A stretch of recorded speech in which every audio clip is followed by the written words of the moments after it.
Oracle. Radiant team pick.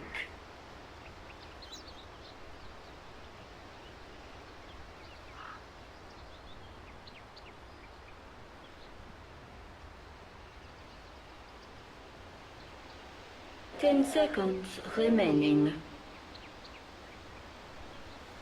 And welcome back. Game number 2 between Vega Squadron and Team Empire after Vega Squadron laid the smackdown.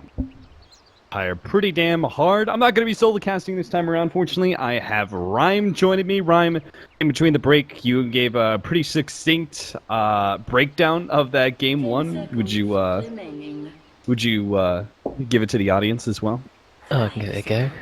Basically, from what I saw, it seemed like Vega had a decent laning phase, and then the only really thing to stop them was a Slark who had decent farm, and then the Slark died, and then Slark had okay farm, and then Slark needed to kill the Morphling who had very good farm, and then he'd failed to do so. And Morphling had very, very good farm, and the Rax died. So, it didn't really work out for him. So, it's like watching Vega. They just have like this really hard, like, not 4 protect 1, but like kind of 1 protect 4 kind of thing going on.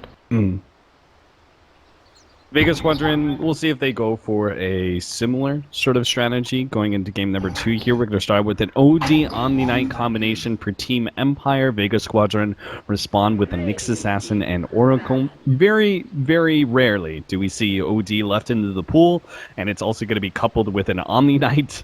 What are your thoughts on this, Rhyme? I think if you want to play OD as a first pick, you kind of do need like some kind of hero to protect it. Otherwise, playing OD against enough counters without any kind of like Omni or Oracle with him is pretty insane. Because Nyx basically just limits the amount of time for the OD to stay in the fight. So getting this Omni basically means like it guarantees that if your OD has a good time and your Omni doesn't feed too much, then you'll at least get some level of map control just by walking around with 3 or 4 heroes with like this repelled OD. Yeah. It does seem, I mean, I'll be impressed. If Vega Squadron, draft a lineup that fully counters OD plus an Omni-Knight, I'll be pretty impressed by that, but we're already going to have some of the better Diffuser Blade carries taken out of the pool. First starting with Juggernaut, maybe we'll see Faceless Void as another one or something, and then you're going to be even more limited as to what you can do to stop this OD. In your experience, what is the best way to deal with the OD Omni combo? Because we certainly see it a crap ton in pubs, so I'm sure you have some experience with it. Well, Drow's out already. Drow is like one of the heroes that you really don't want to see if you pick OD early, because that hero just kind of flattens him. High physical damage, so that hero's banned out, which means that Vega looking... It's kind of annoying, because like you want to have some kind of hard carry that is going to be able to just beat up OD later on, when the repel isn't such an issue. But if you think like Morphling, he's not the most amazing, but I think you can pretty much run almost any hard carry if you already have Oracle Nyx first 2, because you've already got pretty flexible lanes rather, so you can like put the Nyx, you can shut down whatever hero in particular that you want on the enemy team. You always have a decent save, so I wouldn't be surprised to see them try and draft a Morphling again, because it's pretty much their favorite by far. Okay. Isn't it, do you think it's a better problem, because isn't Morphling have a problem with OD and the whole intelligence steal and pure damage aspect of the hero?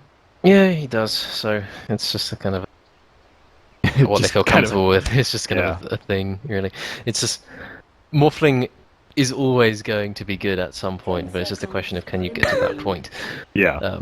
Because some games it's 10 minutes, some games it's from the very beginning, so some games it's way later on when you have to...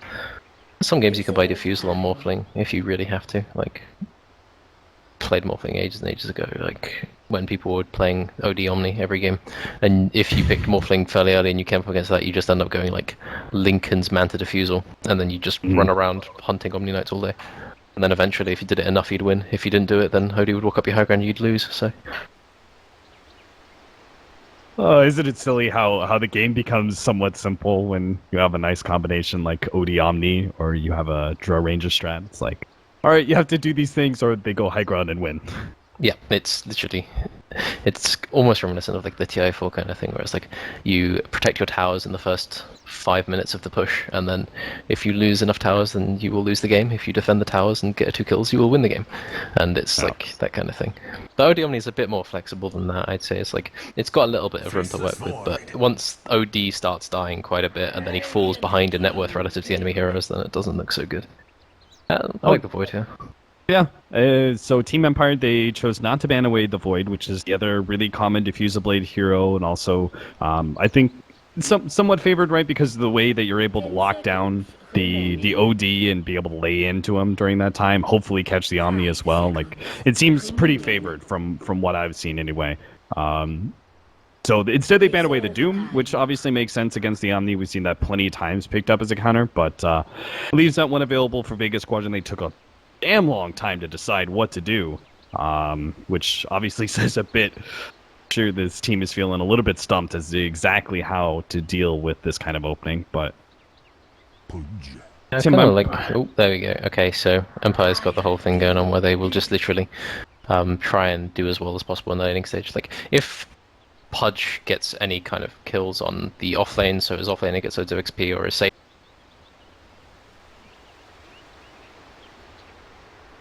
easy time of kind of getting to the Hurricane Pike OD plus the level 9 Omni and things like that. But if he doesn't, if he's like this 0-2 kind of level 4 at like 9 minutes, I can't really do anything, I need to land a hook, but the enemy team is all 4-manning already kind of thing, then it's not really going to go too well. So, what is your preferred matchup against an OD? Puck used to be good, and then people realised that if you max Astral, then Puck is not very good against it, and now everyone maxes Astral, so that's not really a thing. But if you're looking at those heroes now against OD, it's going to be... Because we know Faceless Void is going to be safe lane, we know it's off lane, so it's basically some kind of hero that is just going to sit there and hit. It's not going to be some hero that necessarily is going to start fights, because we've already got all of that. Are you a fan of the sniper picks that have been happening lately? That was obviously first introduced in scrims versus OD as a mid matchup. Do you like it here? It's pretty good because the Void is going to be the main diffusal carrier. Oracle will be able to. There's going to be a point where you're going to have to basically have the Omni sitting mid the entire time, because if you get shrapnel, and if you get Fortune's Ended from quite far away, then you can actually just die fairly quickly as OD. And your early rotations potentially from Nyx as well. It kills really well with almost anything, and it can CS pretty well, and it will get Astraled if OD really wants to do that, but it will also manage to hit him quite a few times more than other heroes would be able to. So, and you already said you kind of needed a hero that kind of sat back and just right-click things, right? You got the Faceless Void with the big Chronosphere. Barring that is banned away though, do you have another hero in mind? I'm never really good at figuring out what people pick, but I'd say like it wouldn't be anything that relied too much on magic damage. It would have to be something that like almost like cause attrition for Radiant, like the longer they wanted to fight. So I don't know, maybe they want to pick like Tinker or something, but like I think it's something that they would be okay getting initiated on, or rather so that like it could still fight if it had to get saved by Oracle. And I'm not sure how many of those heroes fit the criteria against the OD, so... Well, now we have an Axe for Team Empire, so they can really put some pressure on that safe lane if they want to. If you're talking about like the Oracle rotating into mid, helping out that mid lane, you're left with just a Faceless Void Shadow Demon. Axe can certainly put the pressure on that lane. And it's also aggressive, right? You talked about making sure that you win the laning phase, and it will transition well in that 15-minute marker, trying to lead the way for the OD to get his Hurricane Pike and start dominating the game. Now it's just left is some sort of aggressive carry. We're going to see Vega Squadron take away the Huskar. Not sure what's left for Team Empire in that role, though. Empire, they could any kind of hard carry is almost impossible against Void Nyx. It would have to be something that helps them fight, maybe. I would say PA, but like as Oracle, it's not really amazing. It's okay versus Void. Like the burst damage is pretty good. I think they just need some hero that does really well in the lane, really, that forces the Nyx to just kind of play back. Because if there's a Nyx sitting with like 40 CS at 10 minutes or something, and he gets like level 7 really easily without having to be contested too much, then I think it makes OD's and Omni's life complete hell. So yeah. Well, they don't ban away. Is it possible that it's Nyx Assassin mid? Just really surprised by this. Because I don't think Void can do that matchup, right? And then you have this Luna that was banned away by Team Empire. I like Luna ban is pretty good here, I think. Because like I remember watching lots and lots of games where like FTL would play against like was it Wild Witch Doctors or whatever they're called? Yep. And like there would be lots and lots of mid voids in lots of games. Just flying around, running around with Echo Sabers and Vlads and Slardars and things and just chasing to eternity, but I don't think it's that kind of game. Yeah, so Weaver.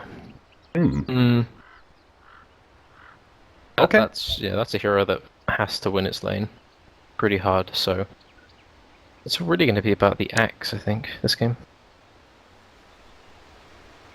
It is mid-Nyx. Yeah, it's mid-Nyx, okay.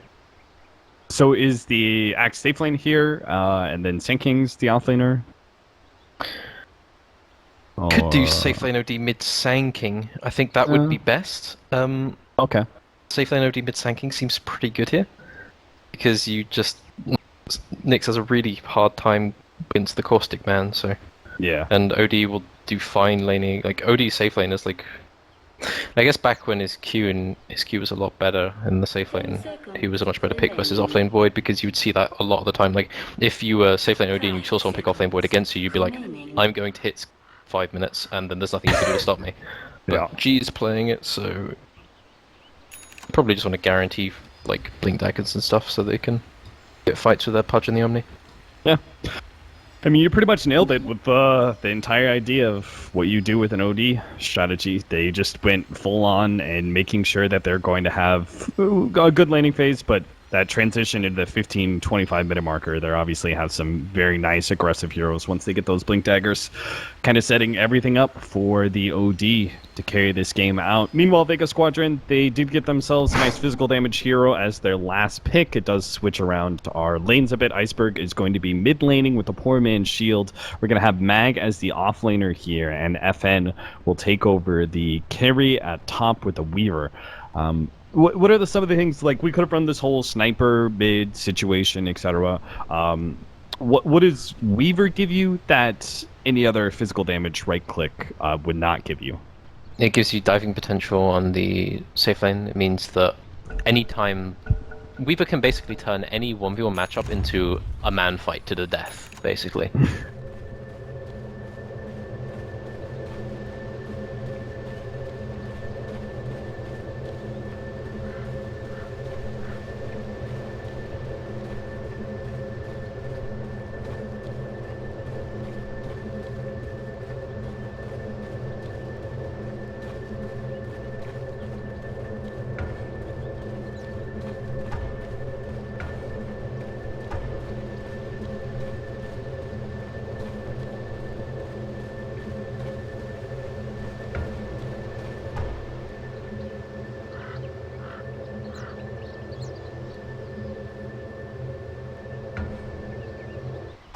Что это такое? Значит, Андрюша у нас урывается в like четверых. lots of objectives, and Roche, and you're not actually like hitting a tier 3 at like 30 minutes, then you're still a Weaver. And Weaver's Weavery, you know? It's just not...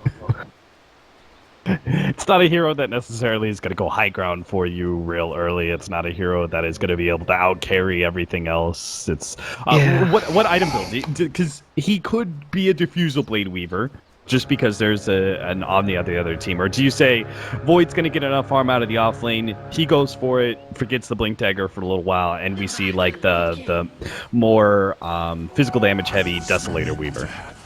Well, if this was a patch ago before the drum nerf, what I would have done is I would have just gone like Treads, Aquila, Drum, and then the Diffusal. And then just fought until the end of time with my Oracle and relying on the Oracle and Shadow Demon to get me out of tricky situations. But he may want to go for a Linken's, but then it would be a lot on the Void and the Nyx to really do well in their lanes, so that... Because this game is basically, for the first 10 minutes, going to be, we farm, you farm, let's see what happens when we run at each other kind of thing. Because Nyx isn't going to kill OD, OD isn't going to kill Nyx. Even with rotations, they're probably not going to kill each other. On the safe lane here, you've got Axe versus Void. It'd take a lot for Void to mess up and die here. Same for Axe. On the top lane, that's where the kills might happen. So, this is going to basically be... I'm not sure what items he's going to go, but either way, he needs to get a lot of farm out of this lane. Another one of those, I'm almost a melee hero situation. Sand King is facing up against a Weaver with weak range, so as you kind of said with a potential mid lane matchup, you wanted Sand King to be able to have one of those matchups where he could abuse Caustic. Well, this certainly is it. With the Omni backing him up, he can be plenty aggressive. And then our Shadow Demon is actually going to be bottom lane with Mag, where they're trying to make this a farm war against the Axe. As you said, no one should be dying here anytime soon. Yeah, Axe doesn't have boots, so yeah, he just needs to make sure he just doesn't trade too inefficiently, because he hasn't actually got that much regen. So if he loses all of his HP here and he has to salve up, then wait, hold on, he's yeah. He may actually be dying here. He's got so many stacks of poison on him, and he's got nowhere to run to, and he's dead just like that. I'm not sure why. He can't do anything. He just dies then, I think. Like, SD has enough mana for enough poisons as he wants. Like, even if he gets back to the tower, he won't survive because there's a double creep wave under it. So, I think as soon as he starts walking into the SD there, he's just dead. Yeah, I'm not sure why he felt like it was a good time to fight against that SD. Sioma is just... He sees the Omni pick up the DD in front of him, backs off quickly, and then goes, I'm just going to purge that. And then they both walk off 100 mana shorter. Miposhka's just killing himself, as you do. Yes, I'm just kind of watching G, really. If G can make this Nyx's life misery, then he'll do pretty well. But if he doesn't, then just one gank from Nyx will make his game pretty difficult. Ow. Seems like Iceberg is doing pretty well with this whole Spike Carapace setup to start with. He's burning through most of G's mana early on, so we may not have G be able to spam rotate Astral Imprisonments if he gets a little unlucky, and then we've got the Spike Carapace being able to block back some of that damage from the Imprisonment wave clear that he keeps doing. Aloha Dance looks like he's dead again. They're going to be able to get the bash course, so Vega Squadron now 2 up. Oh, Iceberg is under attack. Iceberg has a stun though, got a stun? so nice. He's fine. It's the double stun. And Sioma just TPs in saying, hi guys. And then he just kind of walks off. Which leads FN a little bit out in the cold. Immediately Empire will try and use that, get some damage onto him, but it's a Weaver at the end of the day. Just looking at Weaver now, this is the situation where you really don't want to be in. You know you've only got one tango left, you're half HP, you die to a combo from the enemy team, but you don't have enough gold to get Ring of Health. You feel that if you use the Courier for a salve or an extra tango, then it won't be enough in time, so you're going to miss out on 2 waves. You see the Sand King is about to get level 5 in front of you. Like, this Weaver is... no one wants to be in this situation. This is spooky. He's basically completely reliant on Nyx and SD kind of saving his lane for him. Yeah. Like, Oracle could come up here, but what does he really offer? He's going to give Weaver a few like waves of farm, but is that going to change much? He doesn't even have the ability to heal him, really, without Fate's Edict, so... Iceberg, meanwhile, is about to pick up his level 5, so the rotations... We're not that late into the game just yet. Aloha Dance trying to do the best he can to abuse Mag and a Faceless Void, but he's already died enough. Mag should be pretty happy with the way the lane's gone. And yeah, I just think that Empire's laning is just... Although they are pushing the Weaver, they're also kind of giving Mag quite a lot. And I think a farm Void in this game, if he does go for like the I am the carry now kind of thing, he is going to be brutally effective. And Aloha Dance is under attack. And for Iceberg, Aloha Dance is being kited around, will be healed up. King R does have the repel ready to go. They're going to have to pop that poison soon. Sure enough, the repel comes out, and Aloha Dance makes his way back to the tier 1, but of course another bash comes out, and the Shadow Poison is released for the kill. 3-0 now, and those are all axe kills for Vega Squadron. Yeah, Aloha Dance, he's not having fun. I think, yeah, this is kind of, you're stuck in a matchup where you normally expect to be fine in Axe versus Void, and you're like, okay, there's an SD here, but it's fine, guys, I'm not going to die. And then you do die, and your team's like, you okay? They're like, what's happening? Do we need to be there? Like, you're like, oh, no, I just messed up. And then it was a happens fluke, again. it was a fluke. Oh, he got the bash, guys, it's fine. And then another death, and it's like another bash, and you're like, oh, this is so annoying. This guy's not even good. And like, you just start getting really annoyed, and then it gets to this point where Omni's finally like, I've had enough of this. We can't have you dying enough, so he's just kind of sitting down here now. I mean, the whole point of this, right, was to ensure fast blink dagger for this axe, and he's looking more like an off-lane axe than a safe-lane one. Although, on the other hand, you have Ghostic, who's managed to take the entirety of the double stack that Vega were kind of trying to farm with the Weaver and Oracle. He kind of causticed everything, and then Oracle used the Fortune's End, and then did enough damage to blow up 3 of the caustics, which then killed everything else. He is fine-ish? No, he's dead. He can't really do much there. Can't imprison because of Spike Carapace. Now they might just get Miposhka as well. 1 more second for the stun. If he lands it, it's a kill. If he doesn't, Miposhka gets away. And actually lands the hook. Iceberg, of course, more than healthy enough to survive through that. He'll be okay. Meanwhile, FN had a bit of a man fight against Ghostic. Had to pop his ultimate. FN is on the run. Oh, he really is. King R, hoping to be able to slow him down. He has the heal. Oh. No, he's dead. He's dead. Bought a little time. Just kill him already. Rotations. Jesus. He got so many Shadow Poison stacks there. SD with an Arcane Rune is actually, like, it's pretty silly. Yeah. I like Iceberg though, he's just... He knows that he doesn't actually need to do... Void gets a lot of fun, so... He's also maxing Carapace, so he's just going to be doing this for the rest of the time. Well, if he gets hooked here, he dies, but I don't think he gets hooked here. Oh, in fact, it could be Miposhka who dies. Sioma, oh, barely in range, but he gets it off. Purifying Flames finishes off the Pudge. Yeah, I'm never really good at working out if someone's going to die or not in a team fight with an Oracle in it, because they seem fine, and then 2 seconds later they're just gone. So I always I need to be careful about calling that, because I'm usually wrong. Meanwhile, in top lane, you got FN. He's just got his Aquila. He did decide to go for the finish the Aquila and get Tangos instead of going for Ring of Health, so he's probably going to be doing the more kind of fighting Weaver than I'm going to sit up here and pressure the tower Weaver. Iceberg is maybe trying to get a kill here, but they don't have detection, so... Actually, no Sandstorm, so... Nicely. Oh, wait. Never mind. He may still be able to hit the stun. In fact, he will. So it looks like Ghostic is still going to go down. Heal comes out from Omni. The right clicks. They just need full right click power out, and they've got him. The stun goes off. Iceberg will die in return. FN actually still taking a lot of damage thanks to the Caustic Finale popping on him.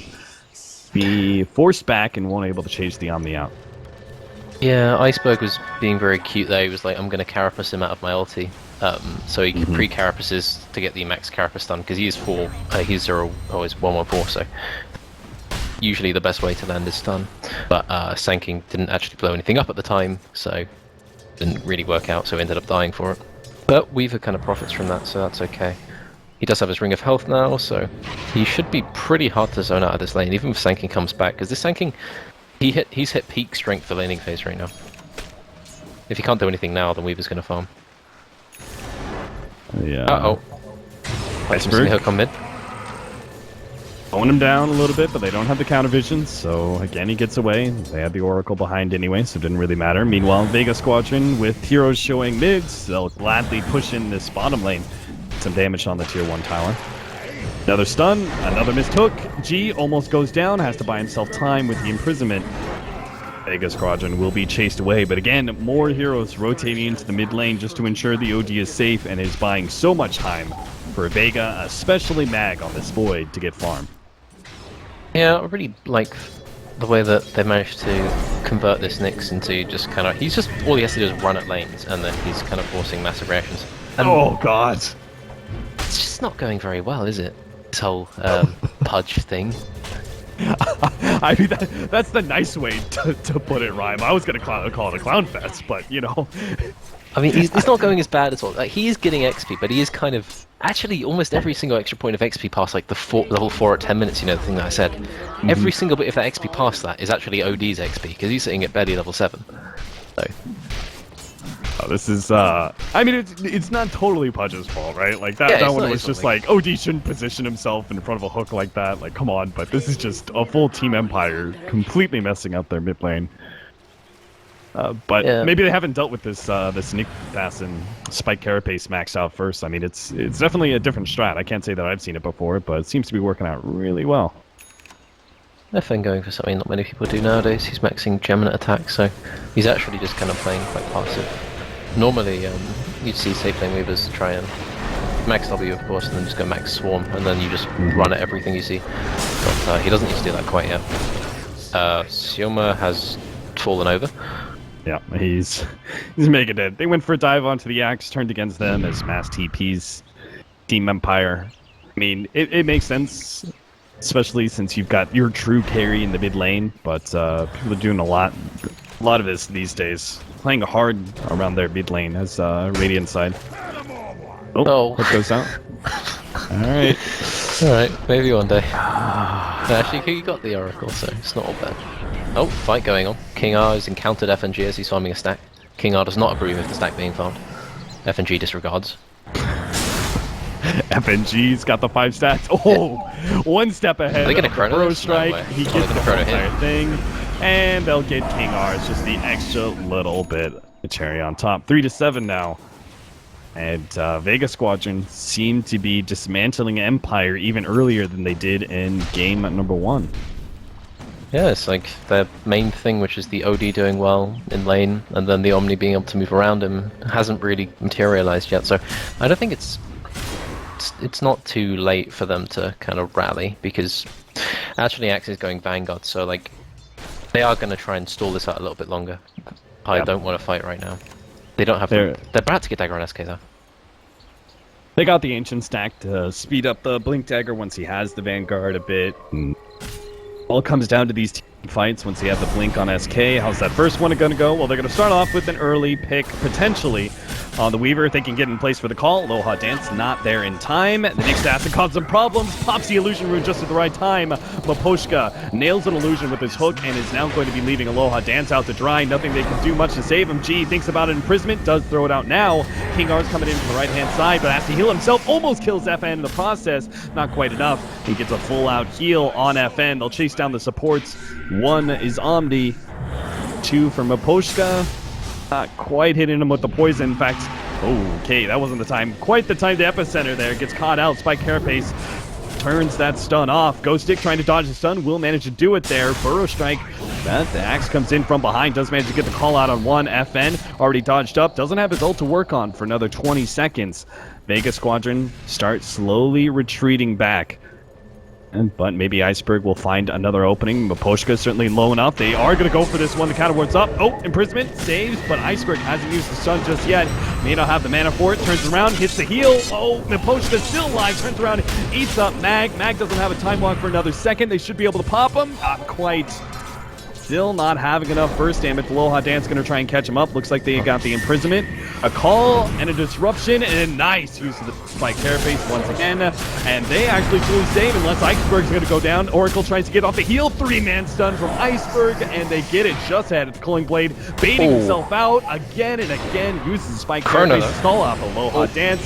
And Mag's now coming in with a big chrono. King R's going to be target of 1 while the Chronosphere catches the other. Aloha Dance, target number 1. He'll go down. Stun goes out. Hits on a G. Maposhka comes in, eats him up. 3-man Bro Strike. That's a good setup. Maybe that can turn up the whole entire fight, but they all look too healthy, so it's back over to our Nyx assassin, who will eventually die to G. Thought he was going to be able to put the pressure on OD, but things turned around quite sharply with the Omni joining the fight. Looks like the Weaver's still looking for a pick off somewhere. Won't be able to find anybody though. Alright, is it over? Have they stopped fighting? Have they stopped hitting each other? Alright. So Weaver's got Dragonlance, so he's not really... Yeah, he's just going to go for I am the damage man kind of thing. He's building like intermediate items, so... They're just trying to gradually just accrue strength per minute rather than like go for the big items that you get, so... It's not going to be Weaver going to go, I need to get my Lincoln Skies, I'm not going to fight until that point. So... You've got Mag, he's kind of okay with how that went. He hasn't really got many kills, but he's got lots of assists. He's kind of taking over the enemy jungle right now, so... Empire, they kind of don't have much map control, even though they've got relatively good vision. So... They're still always afraid of the Iceberg running around. Because you won't see G without like 2 heroes near him, you won't see anyone really showing on the map other than that. Which means they're just going to get out-farmed. Efficient use of the enemy jungle, top lanes being controlled so they have their own jungle to take care of. It pretty much comes down to Empire just making it most efficient use of Ancients as possible, but it's already been a bit of a struggle for them. Ghost Stick is going to be hit by the stun. Iceberg managed to spike Carapace. Maposhka's hook and will get himself away or not. Ghostic actually managed to nail the stun. FN's here to help out. Miposhka's already low. Iceberg is the target. Pops another spike hairbrace, turns around for the stun, hits it on Miposhka. Miposhka may be going down here. The rest of the team's going to come in from behind. Iceberg is still a target for Empire, and they'll get that kill eventually. The extra movement speed, they might be able to catch more too. Shadow Demon gets caught in the imprisonment. Vega looking for an opportunity to turn, but it's just not going to be there. Another cooling blade and more movement speed as they catch yet another support. Siam the Slayer, he pops his ult, but there's no way out of this one. Can't TP away. The stun will stop him, so he just takes the damage and will die to the inevitable. Hold on. I'm just looking at something. Do you see what's on the courier for Radiant right now? The tower is under attack. Huh. Yeah. Is that a thing? Don't know. Could be a thing. I mean, why would he get it? So he can cast Astra from a longer range, so he can save people from Chrono? So he can save his Omni from Chrono? Because maybe he's not really the main damage output. The main damage output right now is basically people just getting stunned into Axe Call and then just getting Sticks and spun to death. Oh. And I think Empire just... They have a lot of tanky heroes, and right now Vega just don't have much damage, which is why these fights, although they look good initially for Vega, aren't going so well. Because Nyx, honestly, right now, what does he provide? If he doesn't carapace like a lot of spells, he doesn't do very much. And Weaver, unfortunately, remains a Weaver for the time being. And Void, until he gets Diffusal, he's not really much apart from a Chrono, so Vega just needs to just not take fights right now. But Empire have other ideas. Epicenter straight into Mag, catching him out, unable to time walk away in time, and that will be slowing down that Diffuse Blade. As you said, kind of just a Chronosphere for now until he gets that upgrade in items, and nice pick-off like that will speed things along quite a bit. Now they have the double blinks as well. Ghostic had a little bit of a panic moment where he ulted, and then he blinked in, and he was like, yeah, crap, I'm missing 3 mana, I better pop this 5-stick, and then it's like, he didn't jump away in that time, everything is fine. Yeah, I saw that too. I was just like, alright. Jump in, catching FN. They have the hook available, but Siama Slayer's already there with the disables, and Iceberg was sneaking in from behind, so this actually fight is going to turn against them. Miposhka looking to be able to catch him, but unfortunately Iceberg doesn't actually have the damage to kill Miposhka, and it's now going to be caught. Aloha dance into the heal, quick cooling blade to make things a bomb. Siama Slayer also going to be caught. He tried to TP away somewhere inside the trees. Vega Squadron. Seems like every single time they try and get a little aggressive now, they're just being, they're just losing hero after hero, especially with a Cooling Blade movement speed. It seems like both that fight, as well as the fight up at that higher river, it wasn't necessary for them to take. They definitely could have cut their losses on a support at some point. Yeah, they just feel like they can go. I think it's like, oh dear. It's like that laning phase fallacy, right? It's like you see laning phase went well, you know. Yeah, it's like, I think it happens a lot with Oracle as well, because when you take fights with Oracle in the very early game, like Oracle's like you kill whatever you see, because Oracle is like the be-all and end-all of early game damage. But then you get the point where the enemy team will have like 1.1k HP plus, and if they don't die in a Nyx stun plus the Oracle combo, then they're not really dying, because anything more than that is quite a large time investment. G. Opening initiation, they are going to have the Epicenter rebuttal though. Ghostic comes out, will nail FNG with a Burrow Strike. That'll pop the Shadow Demon, and a hook on the Iceberg brings them right back into the hands of Empire. Again, one pick turns to 2. Empire capitalizing on the openings. Vega Squadron is leaving. They'll get the tier 1 tower on top of that. Meanwhile, Aloha Dance actually running into Sioma the Slayer. FN is here, but what's the Weaver going to do to an axe? Instead, it's just going to be Sioma the Slayer nailed down once again by the Cooling Blade. FN goes for the TPO. Oh, God. How is this turning so badly? They're going to be able to get the call, holding FN in place, and they burst him down with the heal of the Omni. 1 turns to 2. 2 turns to 4, 16 to 10 now. Vega Squadron had pretty much given up all reminiscences of early laning phase advantage. This is now Empire running the show.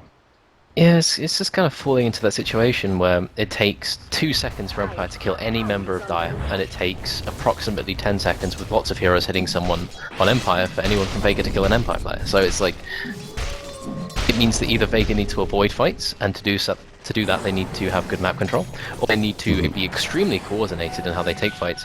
And the way things are currently, I don't see either of those things happening very much.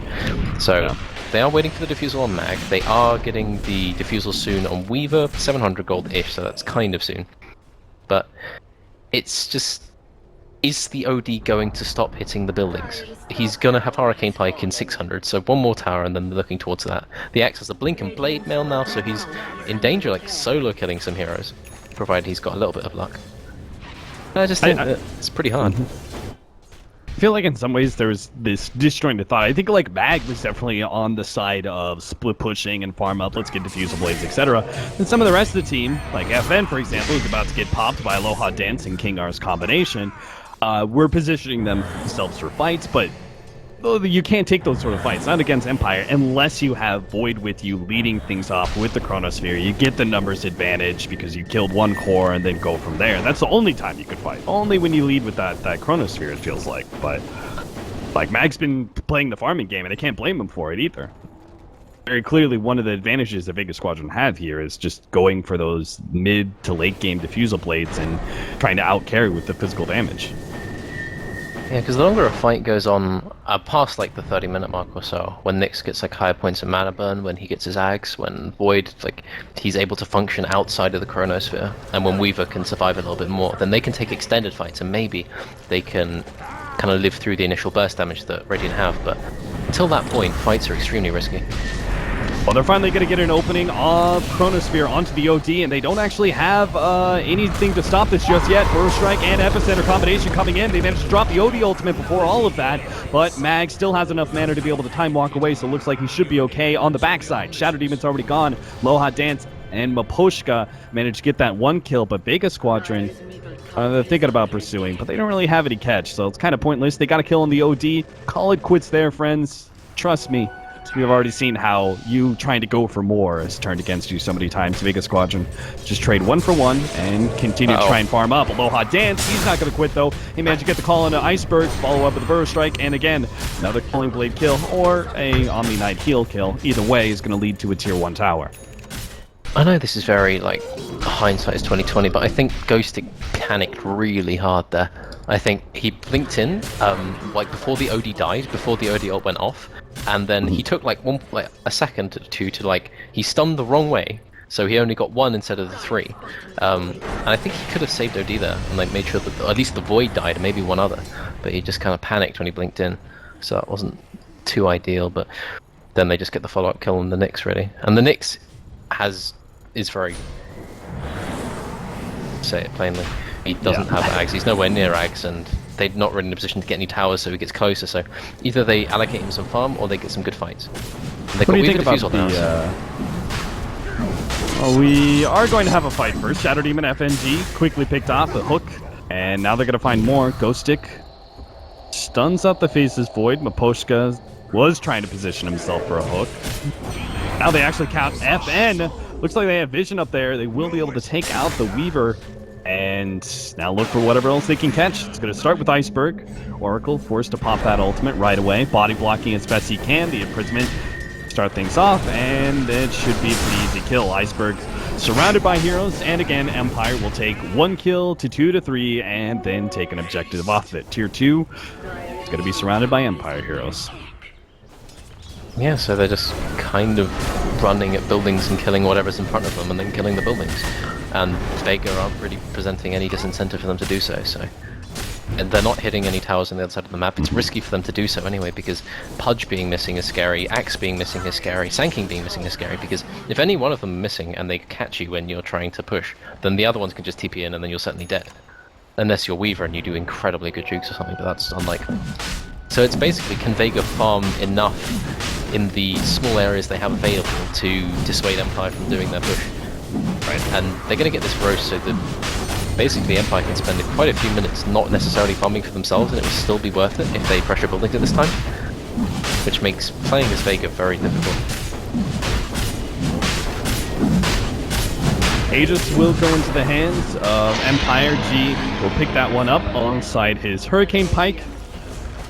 And Vega Squadron still going to try and fight this one out. Oh, Iceberg actually got snatched up by the hook, and he managed to get a beautiful Burrow Strike almost into the call. Aloha Dance not quite there in time to take full advantage of that initiation, but it's still Vega Squadron very clearly losing the fight unless Maybe with this Chronosphere set up onto 3, but they don't really have the heroes to take advantage of it. Now, oh god, it just turned so badly against them. GG is the call from Vega Squadron. That was pretty much their last stand. They know they kind of screwed up from a great laning phase start into a terrible, terrible transition. Outside of that, give up their full advantage, and Team Empire take a very easy game number 2. Yeah, this game was